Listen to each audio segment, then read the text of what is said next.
YouTube est clairement le meilleur canal d'acquisition, bien loin devant Instagram ou LinkedIn. Et cette vidéo sera la preuve. Alors du coup, en 2026, on sait tous très bien que le personal branding, c'est l'un des meilleurs trucs qui existent. Avec la montée en puissance de l'IA, de plus en plus de chaînes automatisées, tout le monde fait à peu près le même contenu, tout le monde se copie entre eux, les réels, tout ça sur Instagram. On en a tous marre. YouTube égale argent. Mais avant de commencer et de rentrer vraiment plus en détail, je vais juste vous présenter rapidement notre évolution avec un peu de stats et de proof, histoire que vous nous preniez un peu plus au sérieux. Alors du coup, je suis accompagné de mon associé sur ce business. On a généré plusieurs millions de vues sur des vidéos longues ensemble et plusieurs dizaines de milliers d'abonnés. On a utilisé un système et on a appris des principes premiers qu'on retrouvera tout au long de la création de contenu YouTube. Tout ça, on l'a transposé sur l'un de nos élèves, Liljou, qui a eu une très très belle progression. En gros, il était bloqué autour de 500 vues. Et rapidement, grâce à l'accompagnement, grâce à tous les retours qu'on lui a fait, toutes les explications, tous les appels one-one, il a commencé à faire plusieurs milliers de vues. Jusqu'à recréer une chaîne complète de zéro, où le mec, il fait maintenant des 65 000 vues à sa première vidéo, 33 000 vues, et la dernière, là, elle est à plus de 50 000. Donc rapidement, pourquoi utiliser YouTube quand tu es un entrepreneur? Vous savez tous qu'en 2026, l'un des moteurs les plus importants conduit à le plus de ventes, c'est la personal brand, l'image de ta propre personne, parce qu'aujourd'hui, dans une économie de l'attention, c'est l'humain qui fait vendre. Si on compare à Instagram, les réels, ou alors quelque chose comme LinkedIn, où on va te voir moins rapidement, et ben en fait, tu auras moins de temps pour montrer ta vraie personne. Le format court se base beaucoup plus sur de l'attention, mais en vrai, tu peux pas développer grand chose en quelques secondes. Le mec, il peut te voir plusieurs fois, il peut comprendre un peu le contenu que tu fais, mais en vérité, tout le monde se copie sur Instagram. Tout le monde reproduit les mêmes concepts, tout le monde fait les mêmes challenges, tout le monde fait les mêmes vidéos value, tout se ressemble en fait, on dirait juste des moutons. YouTube, à contrario, t'as beaucoup plus de temps de montrer ta personne. Derrière, ça permet aux gars de créer beaucoup plus de confiance, de montrer que t'es compétent. Bref, avec plein d'éléments de vidéo making, en montrant les bons éléments, et ben en fait, tu vas pouvoir montrer que t'es compétent. Et si t'es un entrepreneur, c'est exactement ce dont t'as besoin. Et justement, les vidéos longues, elles vont se décomposer en deux arcs. Et justement, les vidéos longues, elles vont se décomposer en deux branches. Une première branche où justement tu vas véhiculer des émotions, parce qu'en vérité, c'est un peu le moteur de la vie. C'est ce qui fait que les gens, en fait, ils vont s'attacher à toi, ils vont passer par des émotions de tristesse, de joie, de motivation, de colère, etc. Justement, tout ça, en fait, ça s'illustre par une courbe ultra connue. C'est littéralement dans les scénarios de films.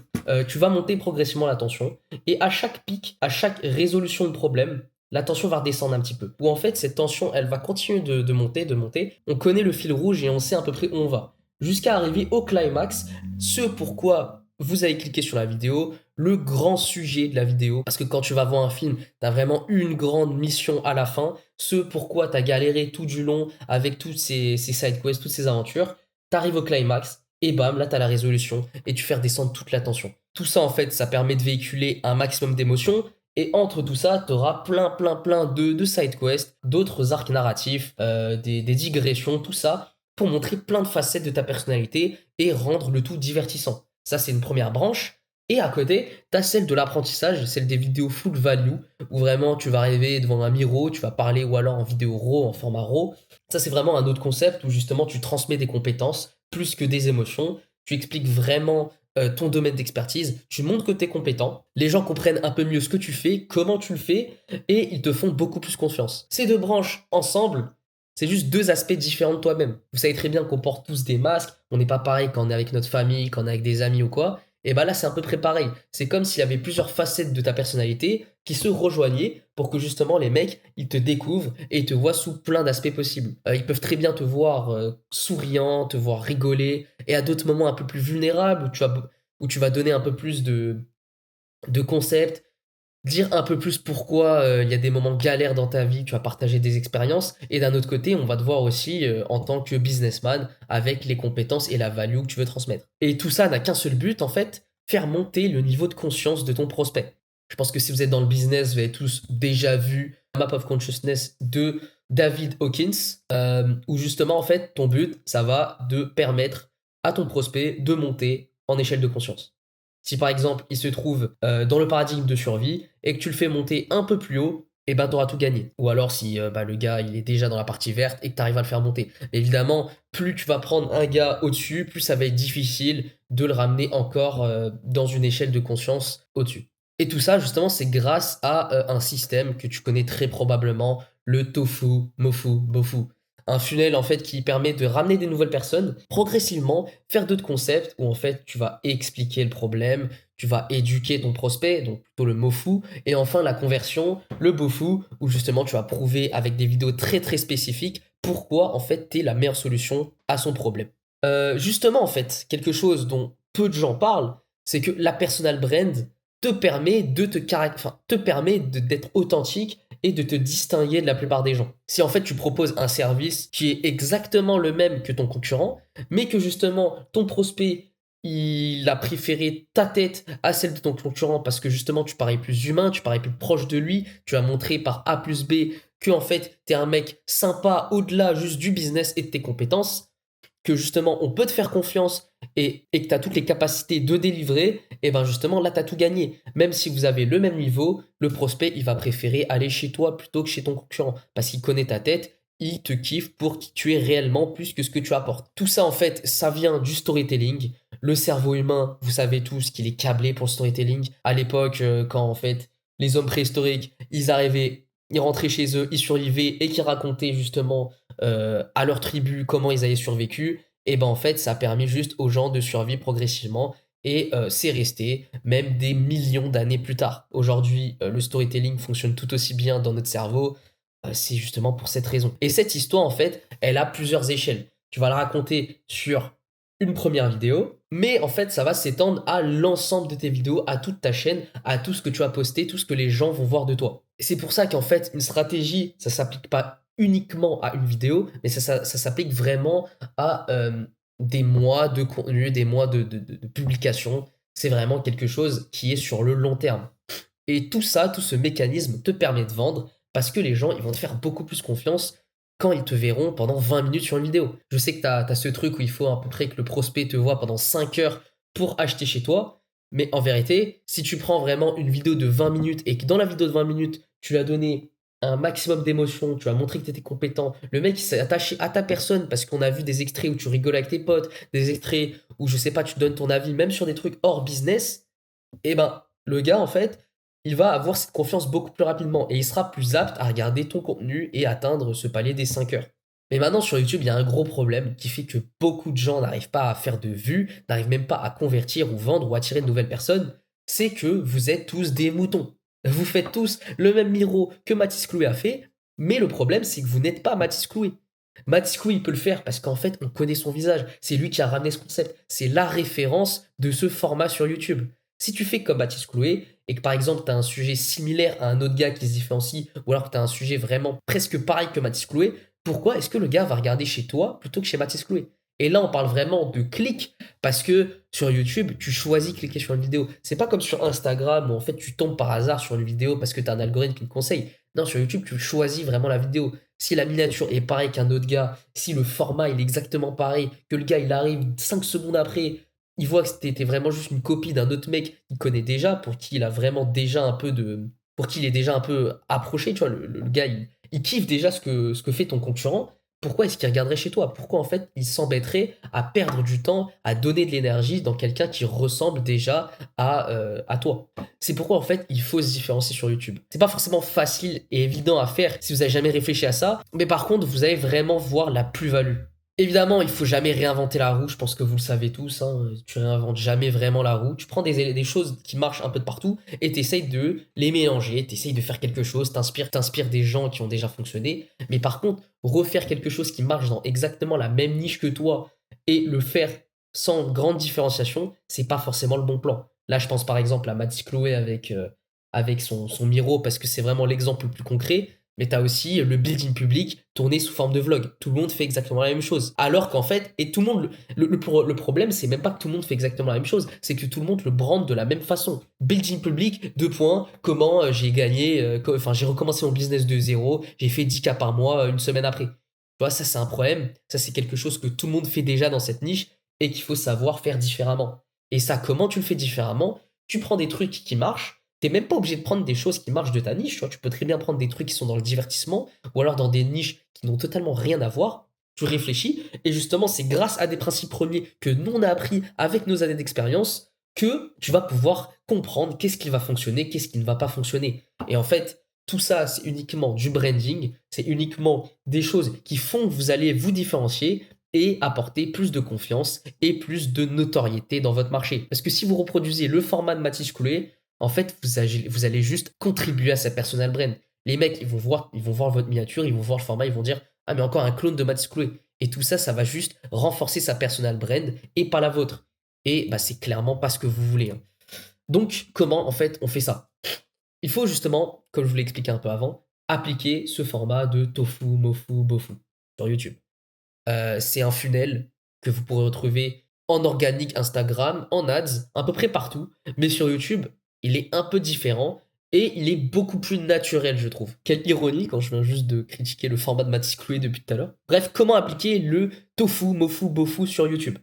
Alors, c'est un concept que vous connaissez et tous, hein, tofu, top of funnel. C'est là où vous allez rapporter le plus de personnes, des personnes qui ne sont pas éduquées au problème, qui ne connaissent absolument pas la solution. Mais justement, c'est grâce à cet entonnoir que vous allez filtrer les personnes, les éduquer pour en ramener de plus en plus. Ça, vous allez faire grâce à des vidéos.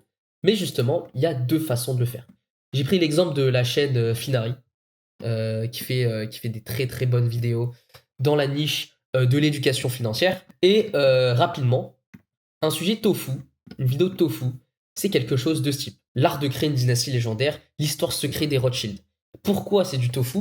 Parce que Rothschild, c'est connu de tous. Tout le monde voit à peu près de quoi ça parle, tout le monde connaît, a déjà entendu le nom, et ça peut intriguer beaucoup de personnes. Là, c'est juste une vidéo documentaire slash storytelling classique. Et la vidéo a clairement bien fonctionné, elle a fait 2 millions de vues. Et ça, en fait, ça va pas forcément montrer votre domaine d'expertise, ça va pas montrer que vous êtes très compétent, vous n'avez pas trop éduqué vers le problème, mais par contre, vous allez par contre, vous allez attirer des personnes dans cette niche qui s'intéressent déjà de près ou de loin à l'éducation financière. Derrière, le MoFu, il va permettre d'éduquer et de rajouter une couche de filtrage. Comment dépenser son argent pour être plus heureux? Là, vous allez parler plutôt aux personnes qui ont déjà ce problème en tête, qui se disent bah, comment est-ce que je peux comment est-ce que je peux dépenser mon argent, comment investir, comment gérer mon budget, tout ça, c'est quelque chose d'un peu plus spécifique, mais justement, c'est pas optimisé pour la conversion. La conversion, justement, ça va être le beau fou, où là, tu as vraiment full proof, médecin millionnaire sans héritage, il explique comment il a fait. Là, c'est du podcast, c'est vraiment le mec, il ramène quelqu'un dans son domaine d'expertise, il parle du sujet, ils vont donner un maximum de value. Mais justement, si cette vidéo a fait 50 000 vues et pas 1000 comme beaucoup de gens auraient pu le faire, c'est grâce à ça, c'est grâce au funnel. Pourquoi c'est grâce au funnel? Bah c'est très simple. Les mecs, ils ont attiré un maximum de personnes grâce à une vidéo storytelling. Les gens ont pu découvrir le visage de la marque, donc Mounir de Finari. Ils ont pu voir la tête, ils ont pu s'imprégner un peu de la DA de la chaîne, des sujets, de comment ils parlent, des petites anecdotes qu'ils mettent dans la vidéo, de tous ces petits éléments de personal branding. Ils ont pu voir qu'il était compétent, que en fait ils apportent pas que du divertissement mais aussi de la value avec le middle funnel, genre comment investir en vrai, comment dépenser son argent, comment mieux le faire. Et à la fin, ça leur a permis de cliquer sur une vidéo beaucoup plus spécifique parce qu'ils ont déjà eu confiance au mec. Ils savent qu'il est compétent. Donc une vidéo de ce type sera beaucoup plus cliquable pour eux. Mais ça, c'est justement si ton système de tofu, mofu, bofu, euh, pardon, il est réparti sur des vidéos différentes parce qu'en fait, il peut aussi être mixé dans une seule vidéo. J'ai pris la chaîne Daywen qui a fait une très belle vidéo documentaire avec le fondateur de Mythic. La vidéo, c'est un mélange de tout ça. Pourquoi? Tout d'abord, le sujet. Le branding du sujet, c'est un format challenge, un format un peu documentaire. Les gens, on aime bien quand on voit des gens... En fait, nous, en tant que... Enfin, les viewers, ils aiment beaucoup les gens qui se mettent des défis super compliqués, où tu te dis bah, comment c'est possible. Plus le tofu, il est aussi apporté par le fait que la vidéo est en featuring. La vidéo est en featuring avec le fondateur de Mythic. Tout le monde connaît Mythic.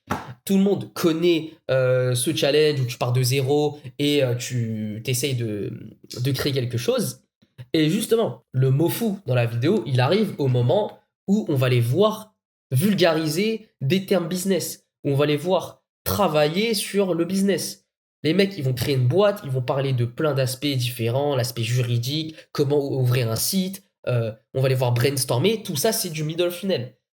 Et après, tu as du beaufou, où vraiment, c'est un peu plus mince qu'une vidéo complète orientée beaufou, mais justement, le gars, il va montrer comment, enfin, il va recevoir le produit. Je sais que dans la vidéo, c'était un challenge où justement, ils imprimaient, où en fait, ils avaient fait un site pour que tu puisses avoir des cadres de ton animal, et ben à la fin, ils montrent les cadres.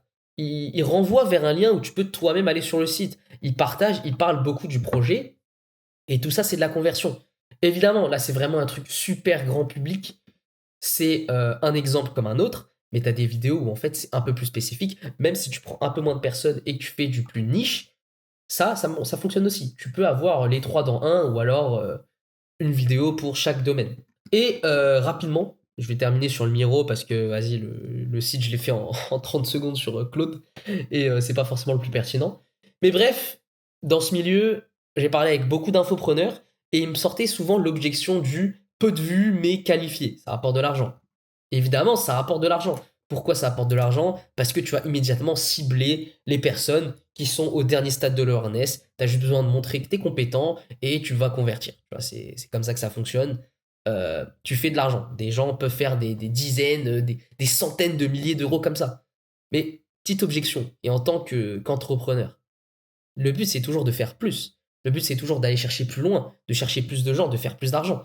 Alors pourquoi en fait on ne cherche pas à faire plus de vues qu'on va qualifier? Évidemment, c'est une strat qui est totalement différente. C'est une strat que peu de personnes ont l'habitude de voir sur YouTube dans le monde de l'infoprenariat. Mais justement, c'est quelque chose que nous, on souhaite apporter en fait dans ce business. On essaye d'être un peu plus différent. Et justement, c'est la façon dont on voit la chose. Faire plus de vues. Donc justement, attirer beaucoup de personnes avec du top au funnel, avec des vidéos brandées de façon à ce que tu puisses ramener des gens pour le concept plus que pour ta personne, mais que derrière, grâce à un funnel YouTube, tu puisses faire rester les gens pour toi et pour tes compétences. Justement, c'est ce qu'on a expliqué plus tôt avec les émotions, avec éduquer, apprendre, enseigner, donner de la value. Ça, c'est justement ce qui te permet d'éduquer l'audience, créer de l'awareness par rapport aux problèmes qu'ils ont, par rapport à ta solution, plus de confiance. Parce que les gens, ils ont l'habitude de voir ta tête. Vous savez très bien que les pubs à la télé et les pubs à des événements sportifs, c'est pas fait pour vendre directement, mais créer de l'awareness. Les gens, ils auront confiance parce qu'ils vont voir le logo plein de fois. Ils auront entendu le même speech, le même slogan.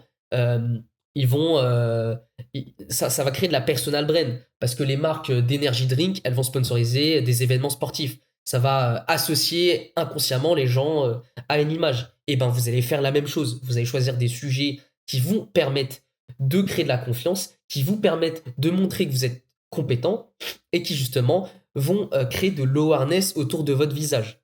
Tout ça, ça va créer de la présence en ligne, ce qui est super important. Je pense que j'ai pas besoin de vous l'expliquer pourquoi en fait c'est pertinent d'être présent, que les gens que vous avez envie d'attirer voient votre visage. La compétence et des preuves. Les preuves que vous avez montrées par des vidéos, des concepts, ou alors juste en format plus classique avec des témoignages clients. Mais par exemple, là, j'ai un truc qui vient en tête, c'est Hamza Yacoubi qui a fait un build-in public avec Soren où il a permis de faire, je crois, 7K au bout d'un mois. Il a attiré, enfin, il a appris avec lui, il a tout appris et le mec a eu des résultats de ouf. C'est à peu près ça. Dommage qu'il n'y a pas eu une grosse vidéo documentaire qui résumait tout le parcours et que c'était uniquement en live Twitch. Je pense que ça aurait été une bonne solution. Peut-être qu'il n'a pas eu le temps. Et tout ça va juste te permettre de faire plus d'argent que si tu avais juste fait peu de vues mais qualifié. Évidemment, c'est un process. Évidemment, c'est un process qu'il faut réfléchir. Ça prend du temps. Donc voilà, maintenant je pense que vous avez compris pourquoi YouTube était l'une des meilleures opportunités, l'un des meilleurs canaux d'acquisition, potentiellement le meilleur canal d'acquisition pour moi, parce qu'en fait, ça va vous permettre derrière d'amplifier tous vos résultats. Et les mecs, ils ont confiance en vous grâce à ce que vous avez promu sur votre chaîne YouTube, grâce aux vidéos que vous avez fait, grâce aux funnels, grâce à tous ces petits éléments de la vie quotidienne. Les gens, ils vous auront vu dans plein de situations et ils sont attachés à votre personne. Et si derrière, vous décidez de faire du retargeting en ads ou alors que vous faites des vidéos sur Instagram ou des posts sur LinkedIn, tout ça, et ben en fait, ça vous permet de convertir beaucoup plus facilement. Je pense qu'il y a des dizaines, voire des centaines d'exemples qui le prouvent. Donc maintenant, si vous voulez faire la même chose, qu'on vous propose une stratégie, dédiés à votre chaîne YouTube, à votre business, qui vous permettent de faire plus de vues, d'éduquer votre audience, qu'on vous propose une stratégie, ou même au-delà de ça, qu'on vous fasse complètement vos vidéos à votre place, que vous avez juste besoin de tourner, n'hésitez pas à prendre un call, le lien sera en description. Et moi, je vous dis à la prochaine.